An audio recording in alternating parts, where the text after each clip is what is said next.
Fusion reactions occur as energy producing naturally or spontaneously occurring reactions that are possible under the great pressures and temperatures of stars. So under those conditions, you can begin to put protons and neutrons together to form helium atoms. The helium atoms can be pushed together and to form carbon atoms, and the carbon atoms can combine with other helium atoms to give you heavier, like oxygen and so on. So all of the elements that we have in the solar system, from hydrogen and helium, which are formed in the Big Bang, up to iron-56, are produced by these fusion reactions, and all of these fusion reactions release huge amounts of energy, and it's that energy that we see within stars and our own sun, which gives us the heat and the light that is emanating from those. So all of these are exothermic reactions, and they release energy, and they're what illuminate the stars. And this is how we build the periodic table from helium up to the iron group elements. And here's just another series of possible reactions in which you can build even heavier. The top one, for example, you take two carbon, they go together to form either oxygen-16 or neon-20, sodium-23, and so on.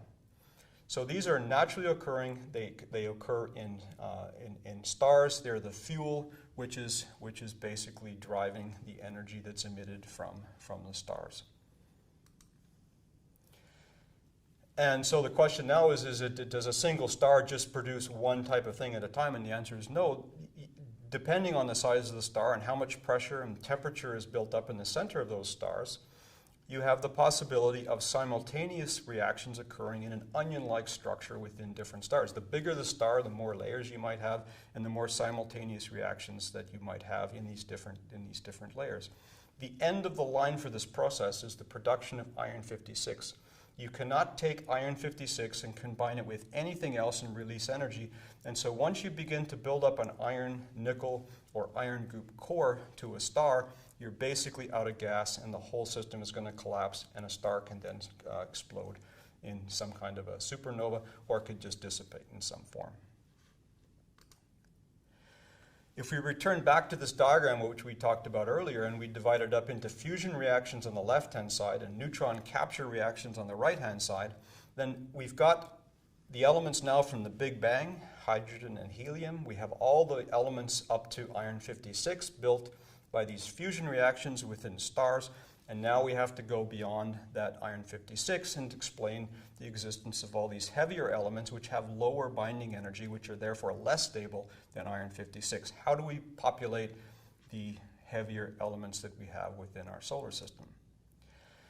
This occurs within stars as well, hence the term stellar nucleosynthesis.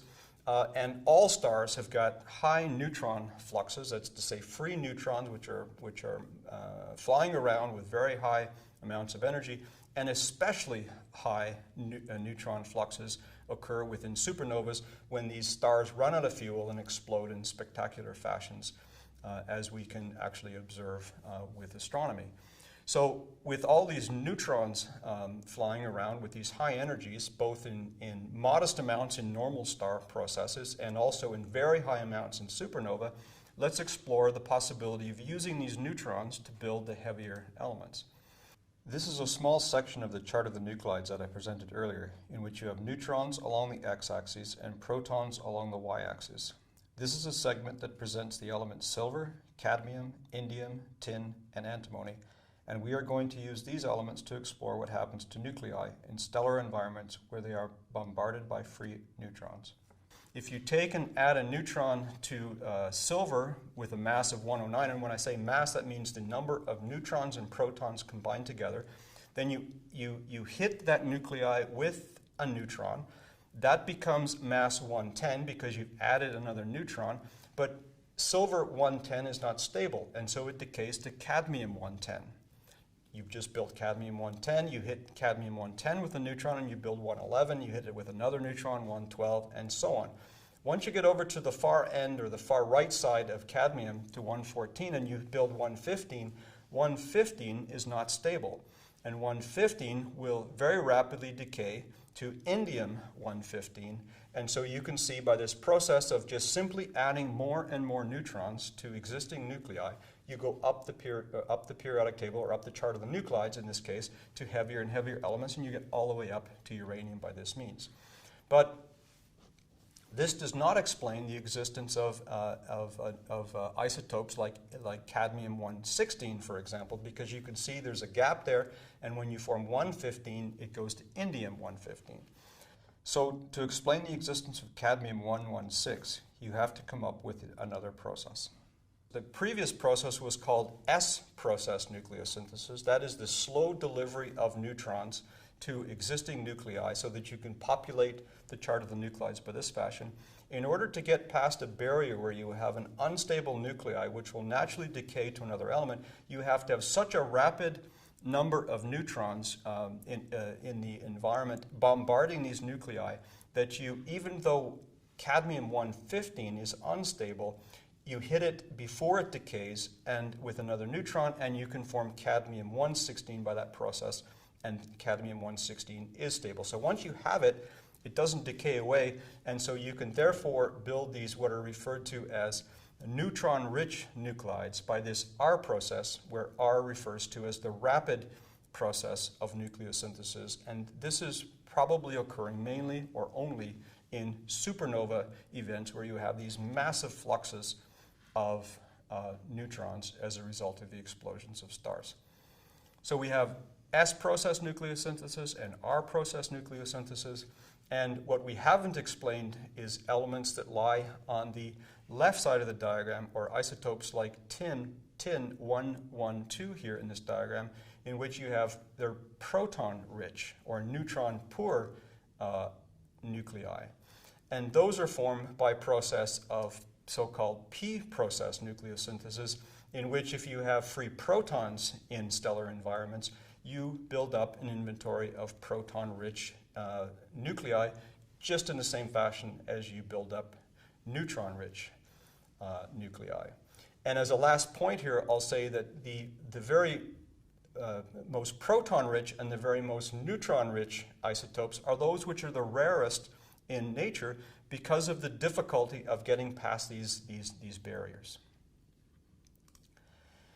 Okay, so what we've discussed so far, to review back to what we had seen earlier in terms of this B squared FH model, we have, first of all, the Big Bang products of hydrogen, helium, minor amounts of lithium, beryllium, and boron. And then you have the second, that occurs right at the very beginning with the Big Bang. The second event, or second type of production of elements, are from lithium all the way up to the iron group elements. Those are stellar fusion products. That's the process of burning material in stellar environments to give you the light and heat that emanates from stars. And the third thing is, beyond iron 56 predominantly, you have this P, S, and R process nucleosynthesis. Some of them related to supernova, some of them occurring within natural stars, which give you the heavier elements. And then finally, let's put this into some kind of a context. The Big Bang is thought to occur approximately 13.7 billion years ago from today. Our solar system is 4.56 billion years old. So there's 9 billion years of time from the Big Bang through to the formation of our solar system. So the composition of our solar system, is it unique? No, it's not unique. If our solar system had formed sometime significantly earlier than it did, we would have less of the heavy elements that we have today, because there wouldn't have been enough time gone by in order to be able to build up this inventory of the heavy elements. If our solar system was younger, or another way of saying it is, if we look at a star that exists that formed after our solar system, would it have the same composition as our solar system? No, it would have an increased or enhanced inventory of these heavier elements, because there would be more time passed, more stars would have produced heavier elements, and so we would have an enriched heavy element composition in that stellar system.